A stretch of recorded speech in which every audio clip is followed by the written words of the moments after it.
Bismillahirrahmanirrahim. Assalamualaikum warahmatullahi wabarakatuh.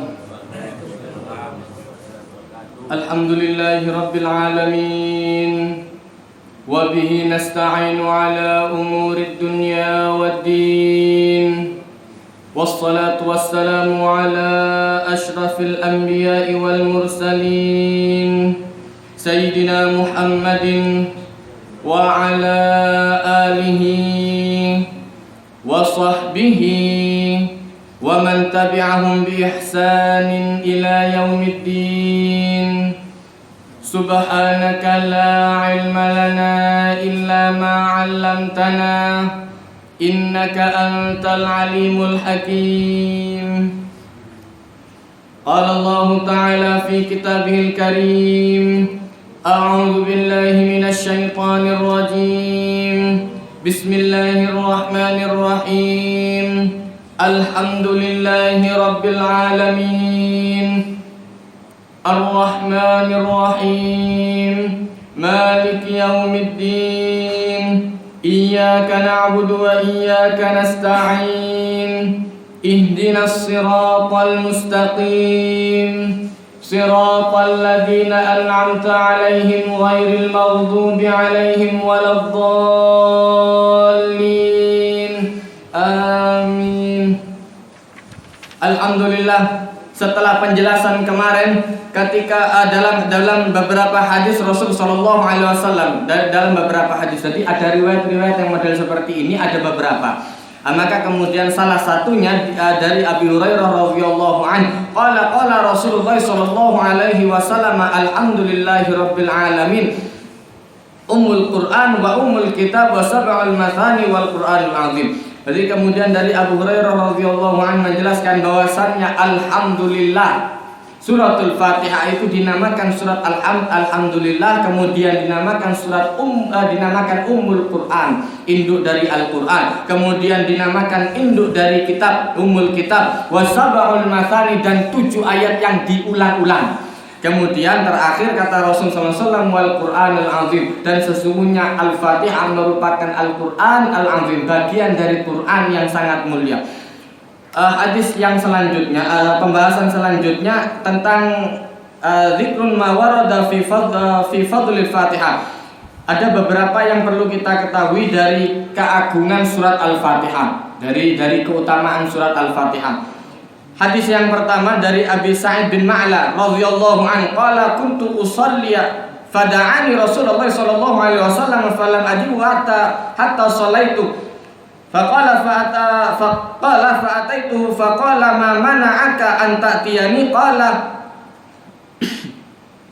qultu ya Rasulullah inni kuntu usalli, qala alam yaqulullahu ta'ala ya ayyuhalladzina amanu stajibu lillahi walir rasuli idza da'akum lima yuhyikum, thumma qala la u'allimannaka a'dhamu suratin fil Qur'ani qabla an takhruja minal masjid. Qala fa akhadha bi yadayya falamma arada an yakhruja minal masjid qala ya Rasulullah qulta la u'allimannaka a'dhamu suratin fil Qur'an. Qala na'am alhamdulillahi rabbil alamin hiya sab'ul mathani wal Qur'anul azim alladzi utituhu. Jadi riwayat yang model seperti ini ada banyak, tidak saya jelaskan semuanya. Di antara sahabat-sahabat yang menerima seperti ini ada Abi Sa'id bin Ma'la, kemudian ada Abu Hurairah, kemudian ada Ubay bin Ka'ab dan beberapa sahabat lain. Jadi riwayat-riwayat yang seperti ini ada diriwayatkan oleh beberapa sahabat, karena memang kasusnya berulang. Jadi kemudian Rasul Shallallahu Alaihi Wasallam kalau ingin mengajarkan sesuatu itu biasanya langsung dipraktekkan. Jadi memang harus kadang-kadang untuk memfokuskan itu butuh perhatian. Sama seperti guru ketika anak sudah mulai rame, tepuk satu, brak, nah itu ngono kira-kira.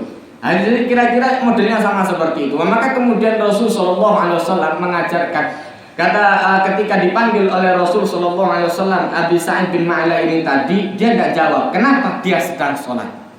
Maka ketika sholat dalam keadaan sholat fardu, dalam keadaan sholat fardu, ini semua ulama menjelaskan bahwasan jumhur, ya kebanyakan jumhur ulama mengatakan kalau seandainya itu sholat fardu, maka kemudian panggilan seseorang itu bisa diabaikan. Tapi ketika sholat sunnah, sesuatu yang kemudian sifatnya doruri atau di bawahnya itu masih harus diperhatikan. Ini termasuk kasusnya Juraij. Makanya kata Rasulullah SAW, ada bayi yang bicara, beberapa bayi yang bisa bicara. Di antara itu ada kemudian saksinya Nabi Yusuf alaihissalam, kemudian Nabi Isa alaihissalam, dan saksinya Juraij. Jadi dalam riwayat Juraij ini seorang alim luar biasa, seorang yang alim. Dia tinggal di sebuah masjid kecil yang digunakan dia untuk sholat biasanya. Kemudian ibunya memanggil. Kebetulan dia sedang sholat sunnah, bukan sholat fardu. Dia sedang sholat sunnah, dipanggil, ya Juraij, wahai Juraij, sini yo. Tidak dijawab. Subhanallah. Pertama dipanggil lagi oleh ibunya, tidak dijawab, sampai 3 kali dipanggil oleh ibunya, makan ibunya ini tadi. Maka kemudian muncul ucapan yang tidak baik dari ibunya, saya dikutuk betul sama ibunya itu. Mudah-mudahan Anda tidak akan meninggal kecuali nanti akan dituduh zina. Betul. Maka suatu hari kemudian terjadi sebuah kasus. Ada seorang pembesar yang di desa itu yang memang musuh sama Juraij ini tadi. Biasa orang alim mesti ono sing musuh. Berarti cok kaget. Ustaz ono sing musuh biasa, saya kaget. Sakit kok ngono iku. Wong alim, setiap orang alim mesti ada yang memusuhi. Kebetulan ada pembesar kota itu yang musuh sama Juraij ini tadi. Dia cari orang perempuan yang kemudian dalam kondisi hamil, yang mau hamil. Kemudian menuduh bahwa ini adalah anaknya Juraij. Ada wanita yang berani, saya. Orang-orang banyak yang takut, orang alim. Ini omongannya mandi, bahaya. Doakan sama orang alim, wah hancur. Akhirnya kemudian orang ini memang ya wanita tidak benar. Akhirnya kemudian dia zina dengan seseorang, kemudian dia mengakui bahwa ini adalah bayinya Juraij. Marah orang. Begitu dengar seperti itu, orang-orang langsung marah, didatangi gubuknya, didatangi masjidnya Juraij. Kemudian mereka marah-marah kepada Juraij. Kamu ini kita anggap orang alim luar biasa, jarang keluar rumah, segala macam. Ternyata Anda berzina dengan seseorang, kemudian Anda menghamili orang ini dan tidak bertanggung jawab. Nemen kon di sana. Tahu dari mana? Ditanya sama Juraij, Anda tahu dari mana? Dari persaksian wanita. Dipanggil wanitanya. Anda tahu dari mana? Loh, ini anak kita, Bos. Ini anak kita berdua. Ya sudah, kata Juraij, sampai dihancurkan. Masjidnya Juraij sampai dihancurkan betul sama orang-orang demonstran ini tadi. Sudah selesai, kemudian ditunggu sama Juraij sampai anaknya lahir. Begitu anaknya lahir, anak yang masih merah ini dipanggil sama Juraij, disuruh bawa sama ibunya sekalian, disuruh bawa ke hadapan Juraij. Coba datangkan ke sini anaknya. Ditekan perutnya bayi ini tadi, ditekan perutnya bayi ini, ditanya, ya sobi, wahai bayi, Anda itu anaknya siapa? Wahai bayi, kamu itu anaknya siapa? Kok iso nuduh aku itu loh, aneh sopo. Akhirnya kemudian bayinya membuka mata, subhanallah, bayi tak ngerti apa-apa. Ya Allah Ta'ala itu kadang-kadang memberikan segala. Makanya kemudian hukum sabab musabab itu seringkali tidak berlaku di hadapan Allah Ta'ala. Kenapa? Allah Ta'ala tidak terikat dengan sebab musabab. Bayi, karena bayi jadi tidak bisa bicara. Durung tentu, iki bayi iso ngomong. Akhirnya kemudian ditekan perutnya sama Juraij ini, ya sobi, wahai bayi, Anda itu anaknya siapa? Begitu ditanya seperti itu, bayi ini langsung buka mata, langsung ngomong, saya anaknya penggembala kambing yang ada di sawah sana, Usmari. Akhirnya kemudian orang-orang ini marah betul sama wanita ini tadi. Kamu ini zina sama orang lain, bilang zinanya sama Juraij. Akhirnya ditunjukkan betul. Loh, kalau seandainya model seperti itu dibutuhkan, dikasih sama Allah Ta'ala. Tapi ada kalanya model seperti itu tidak dibutuhkan. Makanya ayat itu tidak sembarangan diberikan oleh Allah Ta'ala. Kesaktian seseorang itu tidak sembarangan diumbar oleh Allah Ta'ala. Bahaya. Makanya kata Rasulullah SAW, kalau seandainya nur seorang wali itu dipancarkan oleh Allah Ta'ala, disembah sama orang, bahaya. Makanya disembunyikan dengan apa? Pakaian. Makanya Rasul itu yang diremehkan oleh orang-orang apa? Mandi hadar Rasul. Apa Rasul ini? Yakulut ta'am, makan sama seperti kita makan. Wa yamshi fil aswaq. Mosok Rasul itu jalan di pasar-pasar sudah boys blas. Harusnya kalau Rasul kan kita kan Rasul apa cari orang yang sakit. Lu kalau seandainya mau cari orang yang sakit takut didulang, itu jenenge wong loro. Rasul makan seperti kita makan sama. Kenapa? Kalau seumpama Rasul tidak makan seperti kita makan, ayat kutiba alaikumus syiyamu kama kutiba alal ladzina min qablikum la'allakum tattaqun, kalian tidak akan percaya. Kenapa? Umpama Rasul itu tidak mangan, diutus oleh Allah Ta'ala Rasul yang dari malaikat tidak mangan. Makanya kemudian diceritakan oleh Allah Ta'ala dalam ayat yang lain, dikatakan oleh Allah Ta'ala, hal ataka hadithu dhaifi Ibrahim al-mukramain idh dakhalu alaihi faqalu salaman qala salamun qaumun munkarun. Allah Ta'ala menceritakan ada ketika malaikat Mikail dan malaikat Jibril datang kepada Nabi Ibrahim alaihissalam, kemudian memberikan salam. Setelah itu Nabi Ibrahim masuk, famala bisa anja abi ajlin sam. Kemudian Nabi Ibrahim menyuguhkan ada pedet sapi, disuguhkan. Dilihat tok sama malaikat. Malaikat dak mangan, ndak ngerti sing di sate, sing di sing gule. Dak mangan koyo ngono. Kene sing tata rasa segala macam ngerti. Iki enak guline, iki ndak enak guline. Malaikat ate koyo ngono. Lho umpama puasa itu kemudian yang menurunkan malaikat. Kira-kira kini gelem poso pun ndak? Tambah dicelatu iku. Kon ngongkon poso, kon ndak ate poso. Enak kon sing ngongkon lho kan. Ustate wae, ustate ngongkon poso, kalian puasa Senin Kamis. Ustate dhewe ndak poso, iku dicelatu ae wong.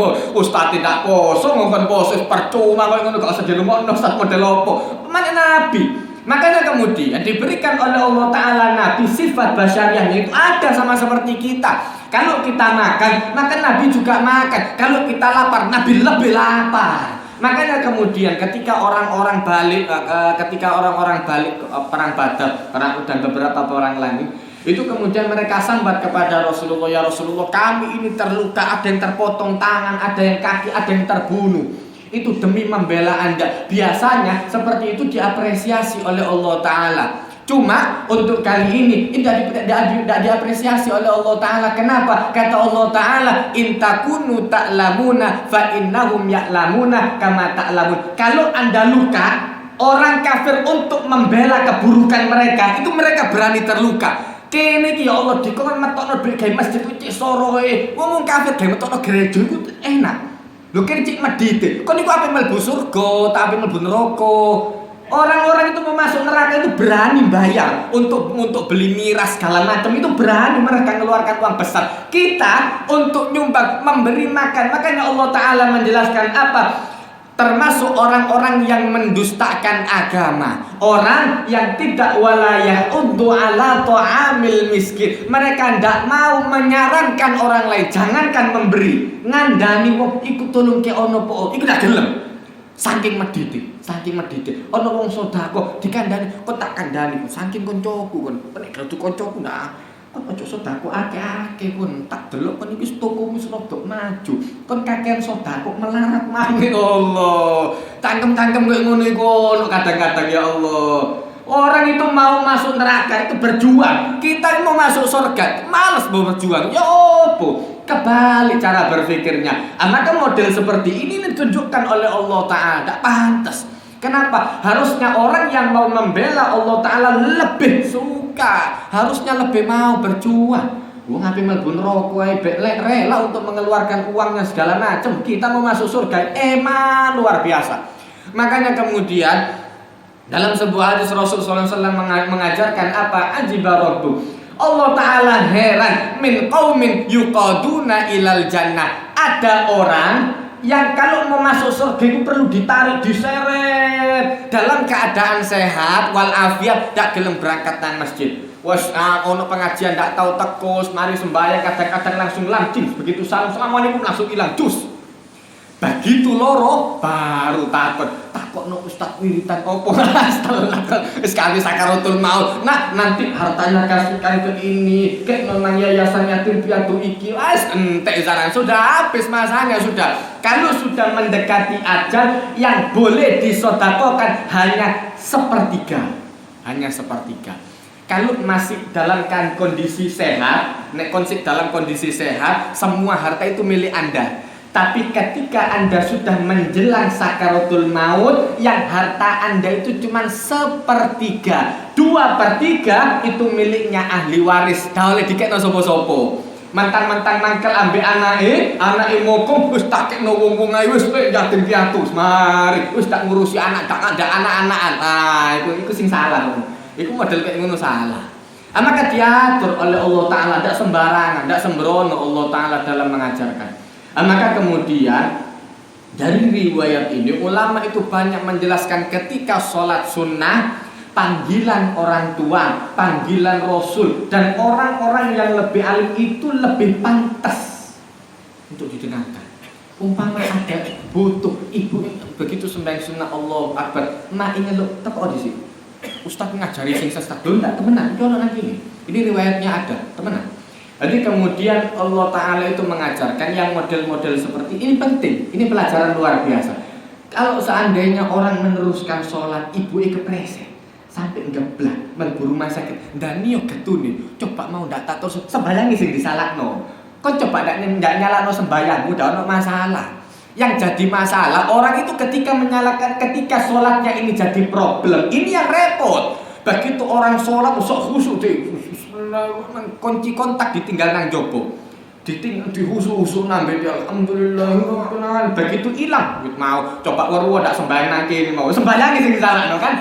Coba kok ndak nyalahno sembahyang udah kok pokoke ngono. Loh, Rasulullah itu mengajarkan tawakal. Begitu orang datang, ya Rasulullah, saya tawakal kepada Allah Ta'ala. Ditanya, Anda datang ke sini naik apa? Naik onta ya Rasulullah. Sudah diikat ontanya? Belum ya Rasulullah, saya tawakal. Ojo. Kan sembahyang nang masjid, kok masjid sing disalahno? Memang masjid tak aman, kok ini kampung opo kok ngene iki. Naik sepeda motor dilut ilang. Padahal yang salah dhewe. Alat kunci kontaknya ditinggal nang kono. Sing salah iku dhewe.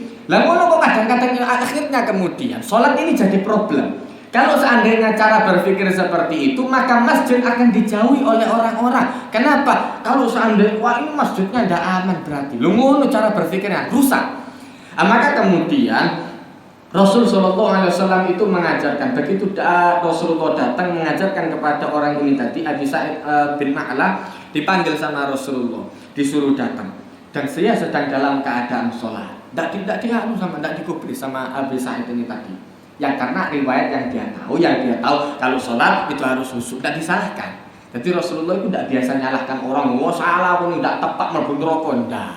Dinasehati sama Rasulullah, umpama salah ya dinasehati, gitu loh. Maka kemudian kata Rasulullah SAW, sampai selesai dia sholat, dia meriwayatkan sampai dia selesai sholat, dia mendatangi Rasulullah. Kenapa ya Rasulullah? Maka ditanya oleh Rasulullah SAW, ma mana'aka an ta'tiyani, apa yang mencegahmu untuk datang kepada saya? Ya Rasulullah, saya sedang dalam keadaan sholat. Rasulullah dalam keadaan sholat ngerti kon sembahyang. Maka kemudian kata Rasulullah SAW, tidakkah kamu mendengar Allah Ta'ala berfirman, ya ayyuhalladzina amanu stajibu lillahi walir rasuli idza da'akum lima yuhyikum wa'lamu annallaha yaqulu bainal mar'i wa qalbihi. Nah, tadi kemudian ayat lanjutannya seperti itu. Allah Ta'ala mengajarkan, ya ayyuhalladzina amanu, wahai orang-orang yang beriman, istajibu lillahi walir rasul, jawablah panggilan Allah Ta'ala dan Rasulnya, idza da'akum lima yuhyikum. Kalau seandainya Allah Ta'ala dan Rasul itu memanggil untuk urusan akhirat, mesti apik sing diajari oleh Allah Ta'ala itu. Tinggal kitanya mau atau tidak. Begitu Rasulullah manggil, mesti langsung sami'na wa ata'na, langsung. Maka dia menyesal, ya sudah ya Rasulullah, saya minta maaf. Maka kemudian kata Rasulullah SAW, tsumma qala la u'allimannaka a'dhamu, saya akan mengajarkan kepadamu surat yang paling agung di dalam Al-Quran sebelum keluar dari masjid ini. Diajak jalan sama Rasulullah. Itu untuk melatih perhatian seseorang. Karena dilatih kayak gitu. Kadang-kadang dikasih tahu sekali, kadang-kadang lain. Tapi kalau seandainya kok kon tak kei dhuwit sadurunge metu teko kene, dinteni ambek apa dikei bulus iki. Dadi itu ape metu sadurunge metu wah dicegat. Ojo dhisik, bulusnya durung teko ngono. Akhirnya orang perhatian akan lebih. Maka kata Rasulullah SAW, saya akan mengajarkan kamu satu surat yang paling agung sebelum saya keluar dari masjid ini. Begitu dia jalan sampai di pintu masjid, maka kemudian ditahan sama Abi Sa'id ini tadi. Ya Rasulullah, sesungguhnya Anda mengatakan saya akan mengajarkan kamu surat yang paling agung sebelum keluar. Dan ini untuk belum keluar ya Rasulullah. Akhirnya kemudian kata Rasulullah SAW, Alhamdulillah. Iya, itu adalah surat Alhamdulillahirabbil alamin. Alhamdulillah, suratul Fatihah hiya sab'ul mathani, merupakan surat yang 7 ayat yang selalu diulang-ulang wal Qur'anul azim, dan sesungguhnya termasuk bagian dari Al-Qur'an yang agung yang kemudian saya diberi oleh Allah taala. Riwayat seperti ini ada banyak. Kemudian dari Amir bin Karis akhrajahum anna Rasulullah sallallahu alaihi wasallam nada Abi Ka'ab. Jadi kemudian dari Amr bin Karis menjelaskan bahwasanya Rasul sallallahu alaihi wasallam memanggil Ubay bin Ka'ab, wa huwa yusolli, sedangkan dia dalam keadaan salat. Ini sama riwayatnya. Jadi kemudian modelnya sama seperti itu, kemudian dipanggil oleh Rasul Sallallahu Alaihi Wasallam. Setelah itu kata Rasulullah, saya akan mengajarkan satu surat yang agung sebelum keluar. Melatih konsentrasi.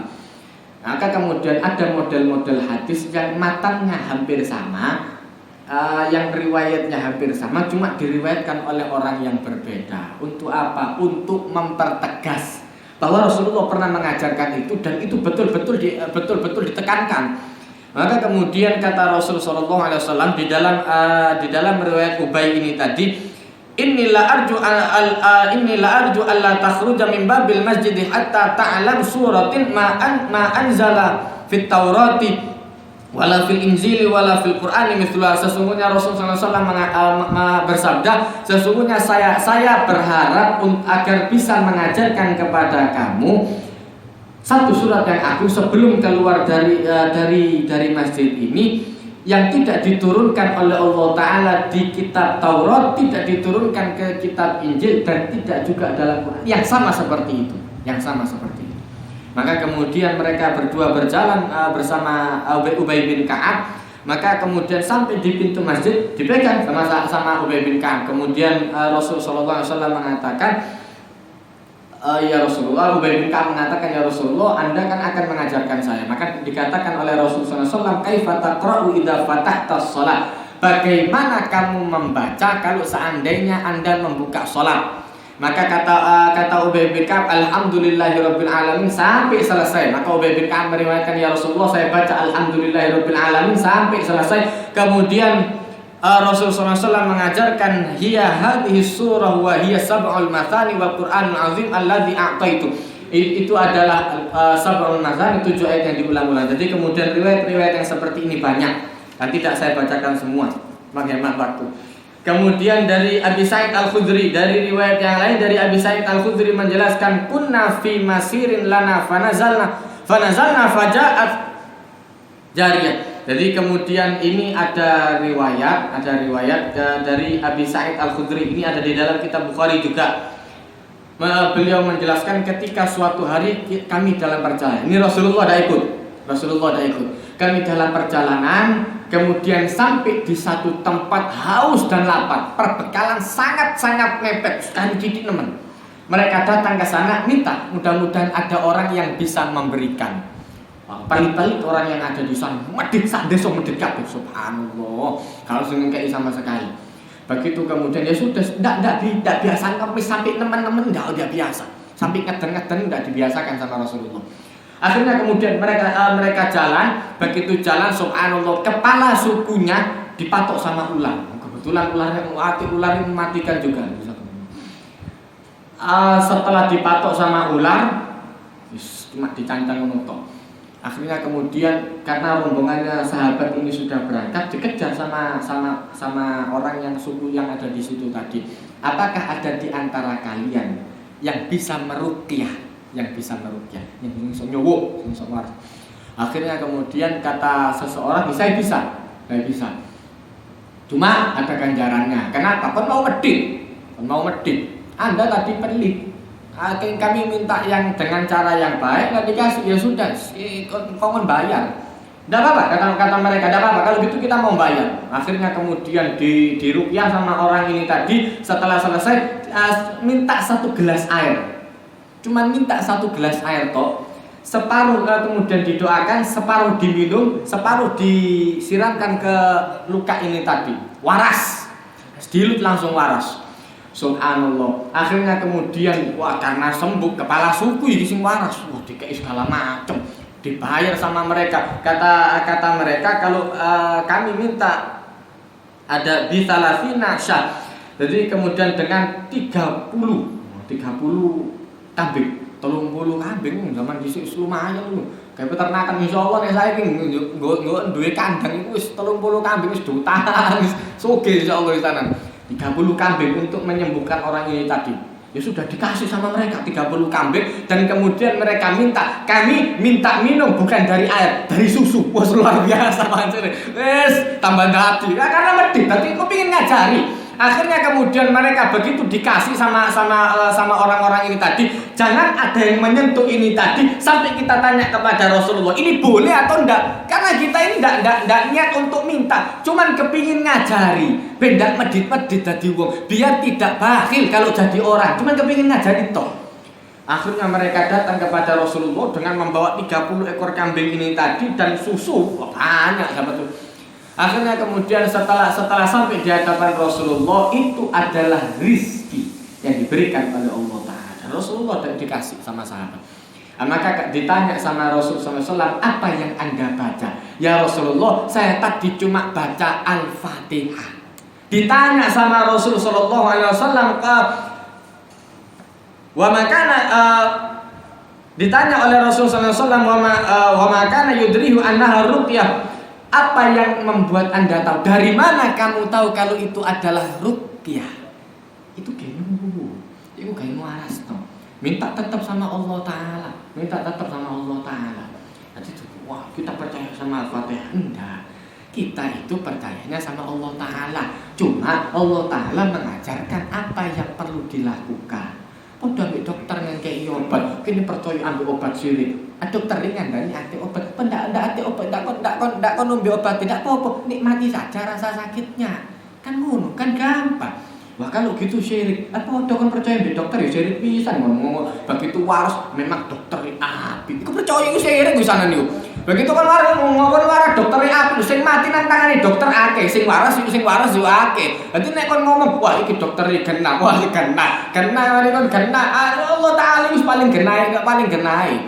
Anda itu dikasih sama Allah Ta'ala gratis oksigen segala macam. Begitu dokter maupun dikei oksigen segala macam, metu ke rumah sakit, syukron dok, syukron nang omahe bayar ya. Wah, enak ben kare ngomong syukron. Kira iki bayar di Allah Ta'ala ngekei segala macam gratis.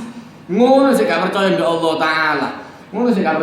Ta'ala. Maka kemudian kata Rasulullah SAW, itu adalah ruqyah.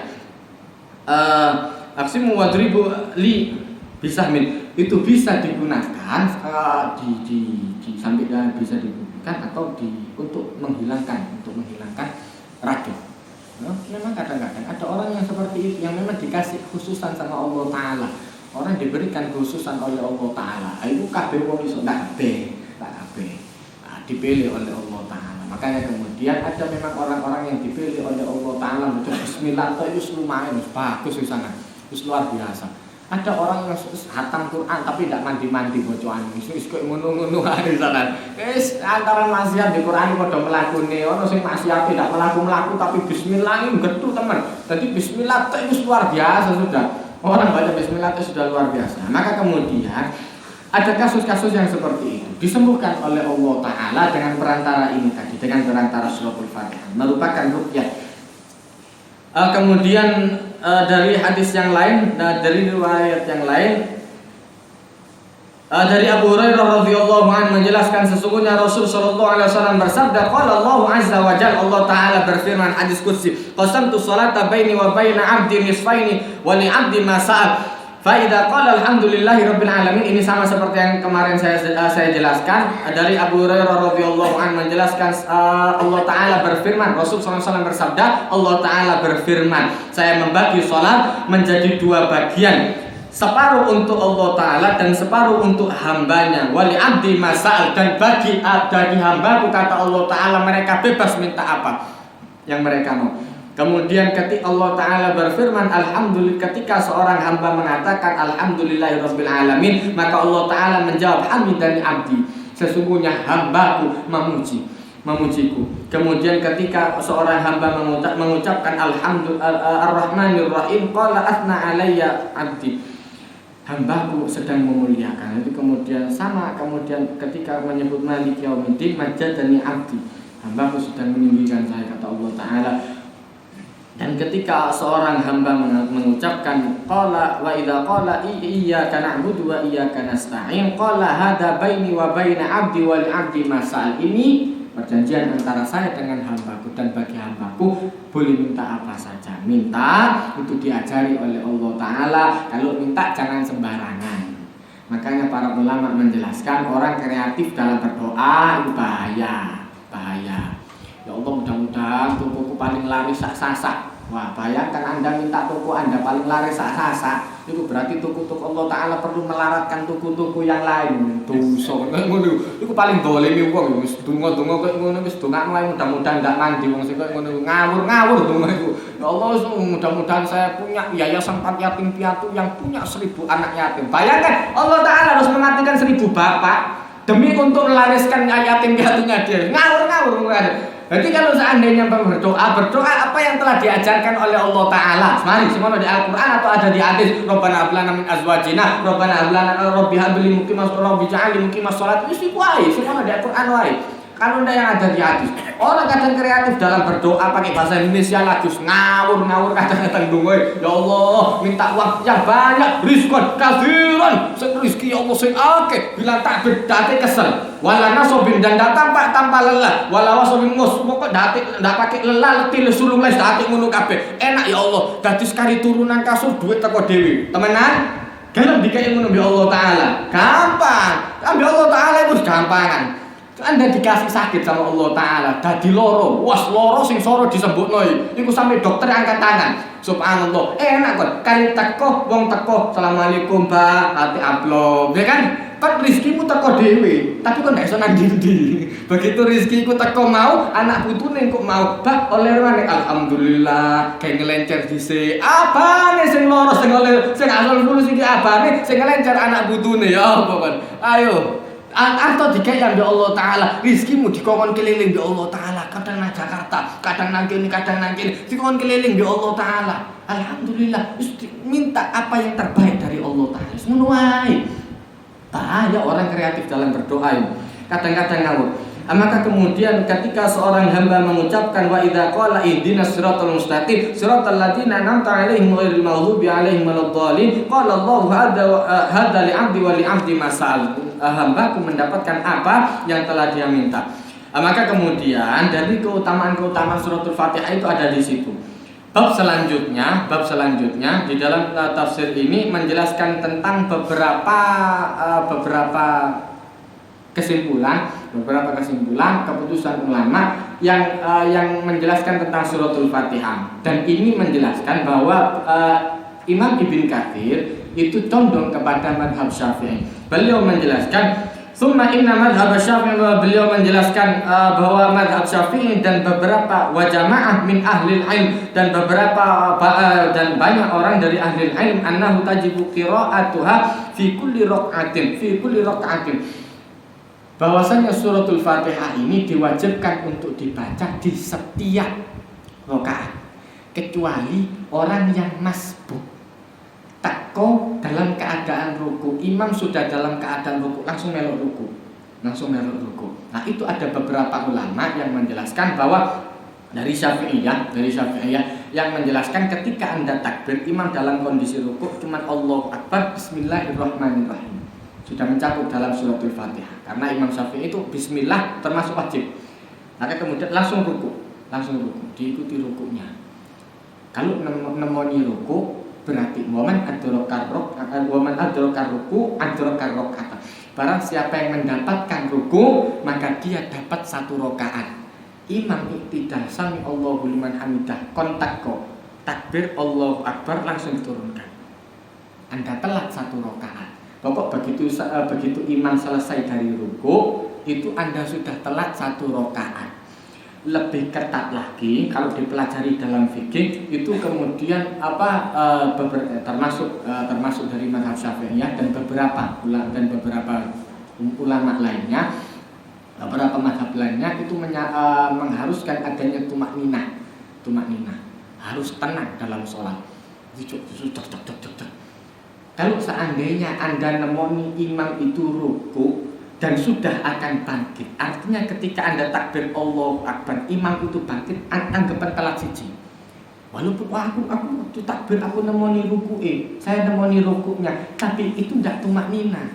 Ruku Anda itu tidak tumak nina dengan rukunya imam, anggapan telat siji. Jogo-jogo daripada atos-atosan, tak gelem nambah sakarepe, daripada repot. Cuma lebih hati-hatinya kalau seandainya imam sudah akan bangkit. Jadi coro Anda Allahu Akbar, kemudian imam itu langsung iktidal, anggap telat siji. Karena nambah tok enggak anu kok, tinggal nambah saja. Jadi di dalam memang jumhur itu mewajibkan bahwa suratul Fatihah itu termasuk bagian dari sholat. La sholata liman lam yaqra bi Fatihatil Kitab. Tidak termasuk sholat orang yang tidak memulai dengan Fatihah. Jadi kalau tidak ada Fatihahnya, makanya kemudian ada rukunnya sholat, ada syarat sah, ada sunnah hayat, sunnah ab'ad. Ini kalau dalam Imam Syafi'i. Kalau dalam Imam Ahmad bin Hanbal atau Imam Malik itu ada sunnah dan ada fardu. Bahasanya beda. Kalau seandainya rukun itu ditinggal, hilang sembahyangnya.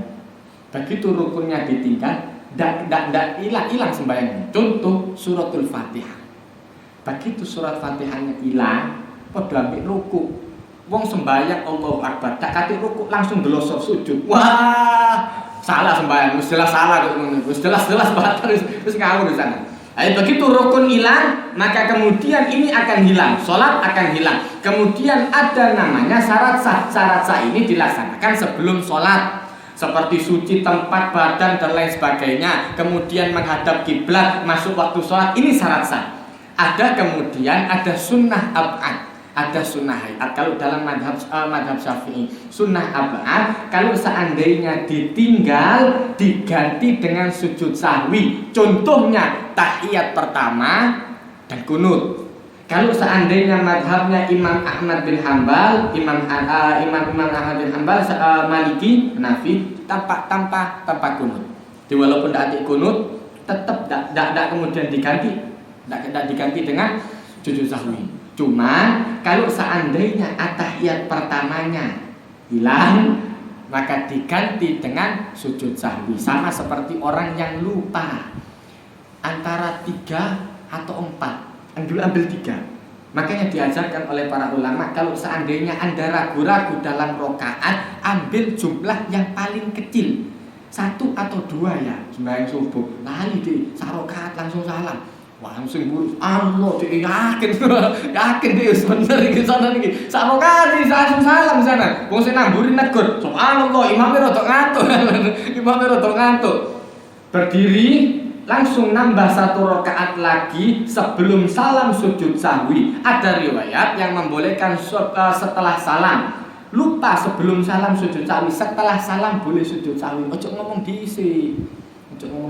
Diumumkan para jamaah, silakan duduk kembali untuk sujud sahwi. Ya Allah, kacau luar biasa itu terjadi. Kadang-kadang di tempat saya itu terjadi. Diumumkan kayak gini, ya Allah, imam belajar si anak repot. Apa ngandani dibantah? Ate wong iso pinter bisa ngandani dibantah. Lho ndak usah. Ya Allah, wis kene iki. Tak ana bukuku mari kok aku belajar fikih, sik soroi. Ya Allah. Maka kemudian di dalam itu diajari. Kalau Imam Syafi'i ada sunat-sunatnya Imam Syafi'i itu di kunut sama tahiyat pertama, juga rakaat, lupa rakaat, sujud sahwi. Ini sunat. Kalau sunnah hayat ditinggalkan tidak apa-apa. Sunnah hayat ini saya tekankan lagi, sunnah hayat ketika ditinggalkan tidak apa-apa, termasuk kalau seandainya salah itu tidak apa-apa. Umpama imam setelah Fatihah baca surat selanjutnya setelah Fatihah itu sunnah hayat. Imam rakaat pertama keluru Fatihah tok langsung ruku, sah sembayangmu. Imam yang salah bocoan nih Ustaz, kalau seandainya tidak ditegur gimana? Itu sunnah hayat. Walaupun Anda tidak negur, itu tidak dibaca pun tidak apa-apa. Dibaca dapat pahala, salah tidak apa-apa. Imami di demo gara-gara sembayangi salah terus. Ya Allah maca kul wae ngawur kabeh kowe ngono imam belajar dadi gemeter kabeh. Kul wallahu ahad Allahu samad lam yalid walam yulad mau tutun dia walam yakul lahu kufuwan ahad. Mari bocok mari aduh. Ati bocok kul kadang-kadang salah. Bocok qul ya ayyuhal kafirun la a'budu ma ta'budun wa la antum a'budun ma a'budu wa la muter terus. Iki kare betul lakum dinukum ala tidak betul iki mau. Astagfirullah. Ustaz sholatnya salah tadi gimana? Tidak apa-apa. Karena itu termasuk sunnah hayat. Tidak dibaca pun tidak apa-apa. Jadi paham ya sana nih. Nanti jangan seandainya tadi ojo di demo imam itu mau. Kalau seandainya ada surat yang salah setelah suratul Fatihah salah, ojo di demo imam itu tak tebak kowe ngono. Iku tidak dibaca pun tidak apa-apa. Dibaca dapat pahala, salah tetap oleh pahala, tetap dapat pahala.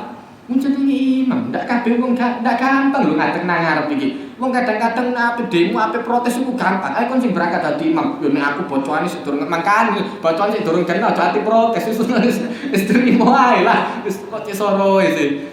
Iki repot wong kadang-kadang kayak ngono. Jadi kemudian ini semua jumhur ulama mengatakan bahwa Fatihah itu termasuk bagian dari sholat. Kemudian bab yang selanjutnya tentang apa hal tajibu qiraatul Fatihah 'alal ma'mum.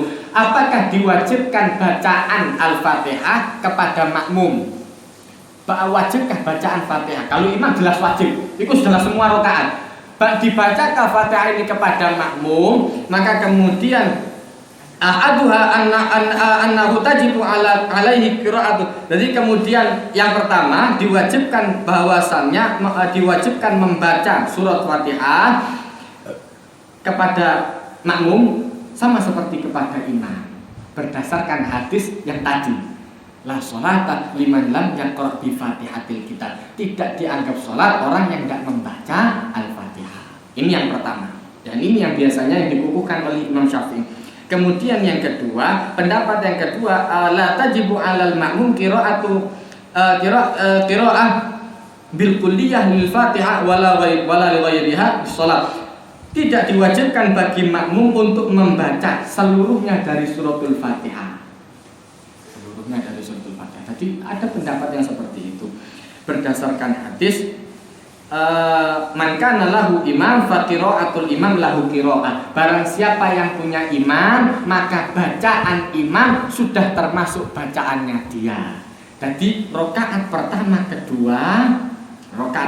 kedua ini tidak diwajibkan untuk membaca suratul Fatihah menurut pendapat yang kedua. Saya pakai yang mana? Saya pakai yang pertama. Pokoknya Fatihah dibaca. Cuma waktunya, timernya setelah imam membaca suratul Fatihah. Makanya kemudian setelah imam baca Fatihah berhenti sejenak. Itu diajarkan sama Rasulullah. Berhenti sejenak. Dah langsung waladhdallin amin bismillahirrahmanirrahim. Dah langsung digabung ngono. Mandek sedilut. Biarkan kasih kesempatan makmum untuk membaca suratul Fatihah. Jadi tidak tempur konsentrasi ini. Imam bacaannya imam enak. Terus kebetulan yang ada di belakang ngejar suratul Fatihah. Jadi iku beruberan. Imam makmum iki kepingin meloi bacaannya imam, kepingin ngerungokno bacaannya imam, tapi dia juga wajib untuk membaca suratul Fatihah. Jadi tepus bingung deh. Allah, tutun di mau. Balapan.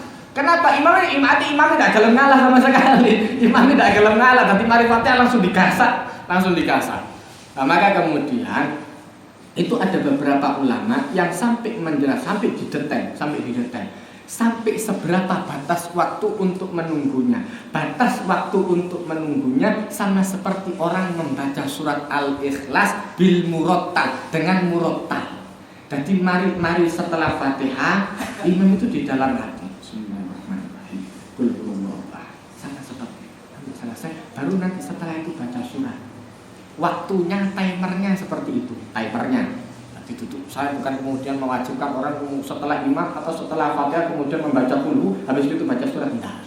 Timernya kira-kira sama seperti orang baca qul dengan bacaan yang tartil model ini. Tadi dintenis dulu, tak langsung. Maka kemudian pendapat yang kedua tidak diwajibkan berdasarkan hadis man kana lahu imam fa qira'atul imam lahul qira'ah. Tapi sanadnya dhaif. Sanadnya agak dhaif. Dan ini yang kemudian dipegang oleh Imam Ahmad bin Hanbal. Dhaif itu bukan berarti tidak boleh dipakai sama sekali. Dhaif bukan berarti tidak boleh dipakai sama sekali. Boleh dipakai. Tapi tidak dalam perkara-perkara yang inti. Itu tidak kemudian tidak terlalu sakral. Pendapat yang ketiga, wal qaulus tsalis, pendapat yang ketiga, annahu tajibu qira'ah 'alal ma'mum. Wajib pembaca Fatihah kepada makmum fisariyah lima taqaddam, dalam solat yang tidak menjelaskan suara. Nanti ada solat jahriyah, ada solat sirriyah, ada solat yang suaranya dikeraskan subuh, maghrib, isya. Ada solat yang kemudian dipelankan suaranya zuhur, asar. Yang wajib yang ketika sholat zuhur, asar, makmum wajib membaca. Ini menurut pendapat yang ketiga. Kalau di sholat subuh, maghrib sama isya tidak wajib membaca berdasarkan hadis yang tadi. Jadi pendapat yang ketiga ini mengakurkan antara hadis yang pertama dengan hadis yang kedua. Cuma yang dikukuhkan oleh oleh Ibn Katsir di dalam kitab ini adalah pendapat yang pertama, yang membaca suratul Fatihah di setiap rakaat. Jadi benda gampang nyalakno, belajar fikih. Jadi ono gerak itu salah itu tidak sesuai dengan sunnah Nabi. Ono hadise kabeh, Bos. Ono hadise kabeh. Iki awur-awuran. Ulama itu dikira mbedhe awur-awuran terus gawe mandhap ngono terus moro-moro enak. Kan pendapatnya Imam Syafi'i